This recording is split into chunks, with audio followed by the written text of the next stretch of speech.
குறிப்பாக என்ன சொல்கிறார்கள், இந்த பூகோவியல், அதாவது நிச்சயமற்ற பொருளாதார தன்மை, புவிசார் அரசியல் பதற்றங்கள், ரூபாயின் மதிப்பு, இந்திய ரூபாயின் மதிப்பு தொடர்ந்து வீழ்ச்சி அடைவது, திருமண சீசன் காலம் என்பதால் அதிகமாக தங்கத்தின் தேவை அதிகமாக, டிமாண்ட் அதிகமாக இருக்கிறது. முதலீடுகள், பங்கு சந்தையிலே அந்த வீழ்ச்சி காணப்படுவதால், அந்த பொருளாதார நிச்சயற்ற தன்மையால் பங்கு சந்தைகள் வீழ்ச்சி இருப்பதால் முதலீடுகளை செய்பவர்கள் தங்கத்தின் மீது முதலீடு செய்கிறார்கள். அதே போன்று மத்திய வங்கிகள், மத்திய ரிசர்வ் வங்கிகள், ஒவ்வொரு நாட்டுக்கும் ரிசர்வ் வங்கிகள் இருக்கும், அந்த பெடரல் வங்கிகள், ரிசர்வ் வங்கிகள் எல்லாம் தங்கத்தினை வாங்கி குவித்துக் கொள்கிறார்கள். இதனால் தங்கத்தின் விலை அதிகமாகி கொண்டே போகிறது என்பதுதான் இந்த சர்வதேச சந்தையின் மாற்றம். லண்டனில் தான் நிர்ணயிக்கப்படுகிறது. சர்வதேச சந்தையின் அடிப்படையில் தான் தங்கம் விலை இருக்கிறது. இந்தியாவிலே தங்கத்தின் விலை அதிகமாக காவது இவை அனைத்துமே காரணமாக பார்க்கப்படுகிறது. நிச்சயமற்ற பொருளாதார தன்மை, புவிசார் அரசியல் பதற்றங்கள், ரூபாயின் மதிப்பு தொடர்ந்து வீழ்ச்சி, திருமண சீசன் காலம், மத்திய வங்கிகள் தங்கத்தை வாங்கி குவிப்பது, தங்கத்தின் மீதான முதலீடு அதிகமாக முதலீட்டார்கள் குவிப்பது, அதே போன்று பங்கு சந்தையின் தடுமாற்றம், இவை அனைத்துமே தங்கம் விலை தொடர்ந்து உயர்வதற்கு காரணமாக இருக்கின்றன.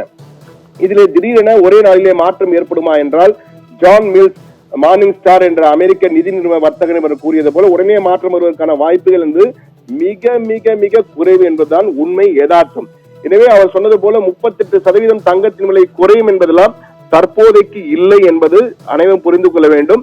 தங்கத்தின் விலை உயர்ந்து கொண்டேதான் இருக்கும் இன்னும் சில ஆண்டுகளுக்கு என்பதுதான் தங்க நகை விற்பனையாளர்கள் சங்கங்கள் மிக தெளிவாக தெரிவிக்கின்றன. அதே போன்று சர்வதேச தங்க விற்பனையை கணிக்கக்கூடிய அந்த விற்பனர்களும் இதே கருத்தை தான் வலியுறுத்துகிறார்கள்.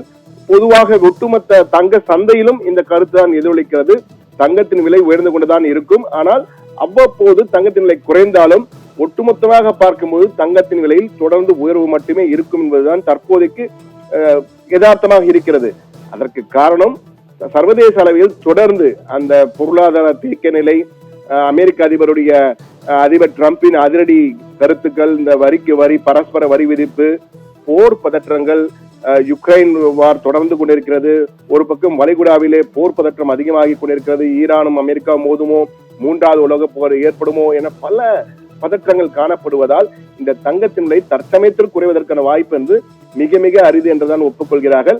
ஆனால் ஜான் மில்ஸ், மார்னிங் ஸ்டார் என்ற அமெரிக்க நிதி நிறுவன வர்த்தக நிபுணர் ஜான் மில்ஸ் என்ன கூறுகிறார் என்றால், அடுத்த சில ஆண்டுகளில் இது தொடர்ந்து உயர்ந்து கொண்டே போனாலும் திடீரென ஒரு வீழ்ச்சி ஏற்படும்.